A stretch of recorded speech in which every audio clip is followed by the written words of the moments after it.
Welcome to my class, students. We are doing English novel and this is class 10. The novel of the story is The Story of My Life. This is chapter 1. We are doing question answer of chapter 1. तो आपने chapter 1 में क्या देखा? This is chapter 1. हमने अपने chapter 1 में क्या देखा? हेलेन ने कैसे अपनी ऑटोबायोग्राफी लिखनी स्टार्ट की, क्या क्या हेजिटेशंस थे, उन्होंने अपने जन्म के बारे में लिखा, अपने आइवी ग्रीन घर के बारे में लिखा, अपने पेरेंट्स के बारे में लिखा और उन्होंने ये भी कहा कि यदि मेरे पेरेंट्स अमीर नहीं होते या उनके पास अच्छे साधन नहीं होते तो मैं आज इतनी नामचीन वेल नोन लेडी नहीं बन पाती। तो इस तरह से हमने देखा हेलेन केलर के स्टार्टिंग के कुछ पन्ने। अब हम देखते हैं question answer based on that chapter 1। Question 1, what does Helen mean by saying that the shadows of the prison house are on the rest? Right? क्यों उन्होंने कहा कि prison house, shadows of the prison? आप कल्पना कर सकते हो एक ऐसे बच्चे की जो देख नहीं सकता, जो सुन नहीं सकता, तो हर समय वो अंधेरे में रहता है। वो जो बाहर, जैसे लोग जेल में रहते तो वो खुद में वो कैद थी, क्योंकि बाहर की दुनिया उनके लिए सिर्फ छू के फील करके ही वो बाहर की दुनिया उनको मिलती थी। The expression means that Helen is not able to remember a large part of her childhood. और ये जो एक्सप्रेशन था the shadows of the prison क्यों? क्योंकि वो अपनी दुनिया में एक बंद थी, कैद थी। वो दुनिया ऐसी जो अंधेरी दुनिया थी, बाहर की कोई आवाज उस दुनिया में नहीं पहुंचती थी। और शैडोज, चूंकि जब उन्होंने ऑटोबायोग्राफी लिखी तो वो बड़ी हो चुकी थी और उस समय बचपन की जो यादें थी वो धुंधली थी, एक शैडो की तरह थी।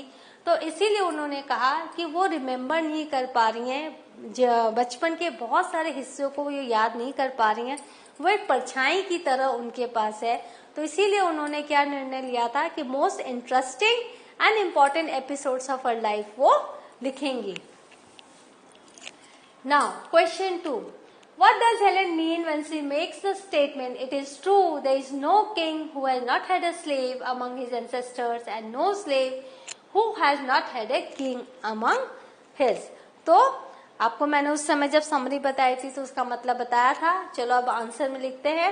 The author means that if one researches one's lineage, he will find all kinds of people who were their ancestors. तो अगर आप अपने पूर्वजों की जानकारी इकट्ठा करोगे, उनके बारे में जानने की कोशिश करोगे, तो आपको ये आश्चर्य होगा कि दुनिया में जितने भी तरह के लोग हैं, आपके पूर्वजों में हर तरह के लोग आपको मिलेंगे। That is no family can have only powerful और rich people as their ancestor. यानी कि जरूरी नहीं है कि हर फैमिली में सिर्फ पावरफुल और रिच लोग ही हों। कभी तो कोई तो होगा जो बहुत साधारण होगा और गरीब होगा, और पीढ़ी के बाद हर नई पीढ़ी वो जो फिनेंशियल स्टेटस है उसको सुधारते हुए आज अमीर और पावरफुल बनी होगी। Question 3, how do we know that the house in which Helen lived was very beautiful? कैसे हमें पता चलता कि वो जो घर है वो बहुत ही सुंदर है? आंसर, दो the house was not very big, it was completely covered with vines, climbing roses and honeysuckle. आप जाके वहां जा सकते हो। जब अगर आप वहां जाओगे तो हेलेन केलर के घर को हम देख सकते हैं। वहां पर हम उनकी लाइफ को, उनके जो चाइल्डहुड मेमोरीज को हम भी जी सकते हैं देख के उनके घर में। एक पर्यटक स्थल है, हम वहां जा सकते हैं। इसलिए वो जो घर है वो covered with vines, climbing roses and honeysuckle है। From the garden it look like an arbour. और ऐसे गार्डन से अगर हम देखो तो ये इस तरह से देखो, ये जो है, ये जो शेप है, ये एक आर्बर का शेप है, आर्बर की तरह लगता था। The porch of the house was covered by A screen of yellow roses. और जो पोर्च था वहां पे येलो रोजेस लगे हुए थे। And southern smilax which was always buzzing with humming birds and bees. और चूंकि वहां बहुत फूल थे, पत्तियां थी, वहां पर बहुत ही लताएं थी, तो वहां हर समय हमिंग बर्ड्स होते थे और बीज होते थे और पूरा गार्डन इनकी गूंज से गूंजता था। Question 4, how did Helen enjoy the beauties of a garden in spite of a blindness? तो हेलेन ने कैसे ब्यूटी ऑफ द गार्डन को एंजॉय किया ब्लाइंडनेस के होते हुए भी? Helen would feel the hedges and find different flowers. तो आपकी जो फीलिंग है, हमारे 5 सेंसेस है, हमारी आंखें हैं साइट, हियरिंग, फील, स्मेल, ठीक है। जो हमारी जो स्किन है वो हमें फील कराता है। तो जो 5 सेंसेस है उसमें अगर आप आंखों में पट्टी भी बांध लो, अगर आप आंख से ना देखो फिर फील करके आप बता सकते हो कि आपके पास सामने क्या चीज लाई गई है। तो उसी तरह से हेलेन ने भी अपने गार्डन को फील किया था। वो उन हेजेस को फील किया और जो डिफरेंट फ्लावर्स थे उनको उसने स्मेल से फील किया। देखो ये फ्लावर है और फ्लावर को वो क्या कर रही है, स्मेल करके वो फील कर रही है। ये रोज है तो ये मैरीगोल्ड है, तो इससे सब फील कर रही थी। She would find comfort in hiding her face in the cool leaves and grass. वो क्या करती थी, जो ठंडे ठंडे लीव्स होते थे और जो ग्रास होती थी उनमें अपने चेहरे को छुपा लेती थी और उनको फील करती थी, उनकी ठंडक को और उनकी कामनेस को।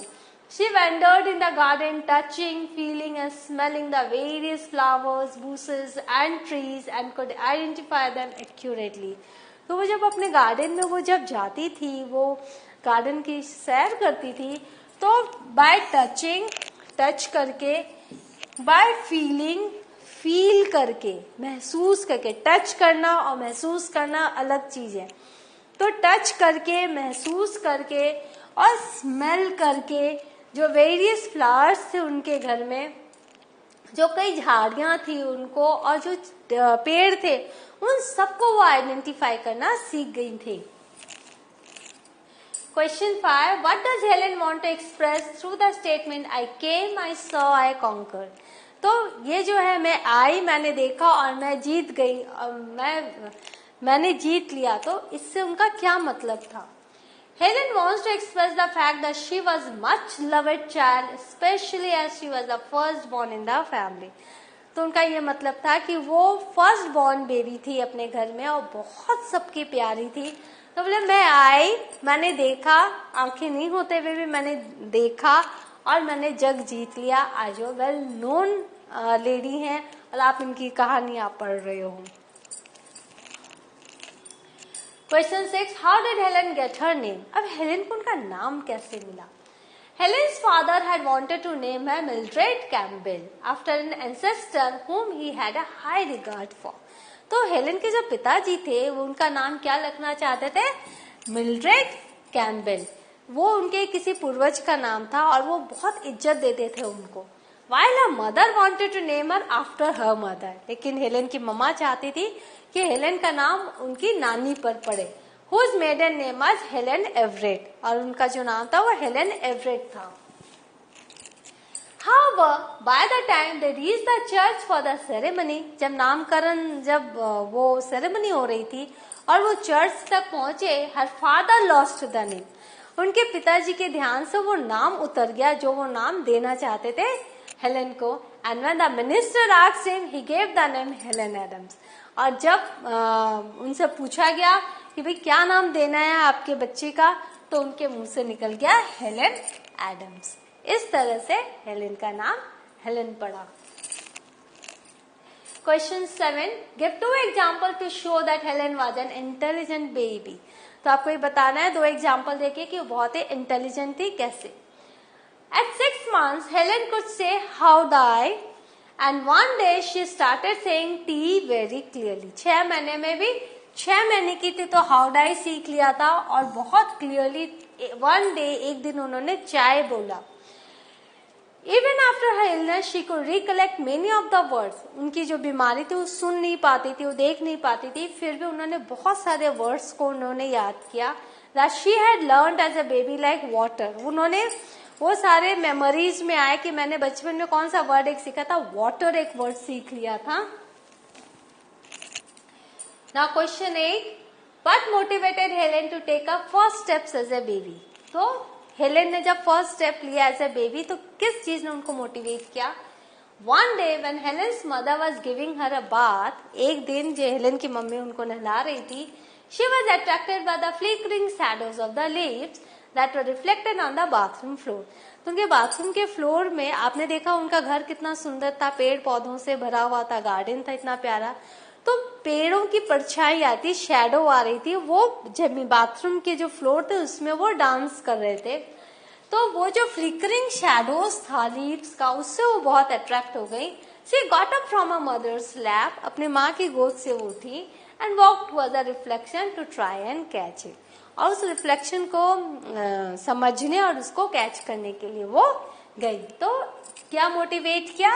The flickering shadow of the leaves ने मोटिवेट किया हेलन को अपना पहला स्टेप लेने के लिए. Question 9. Why does Helen call February a dreary month? Helen ने फरवरी को बहुत ही भयानक महीना क्यों कहा? It was a month in which Helen was struck by an illness which left her deaf and blind.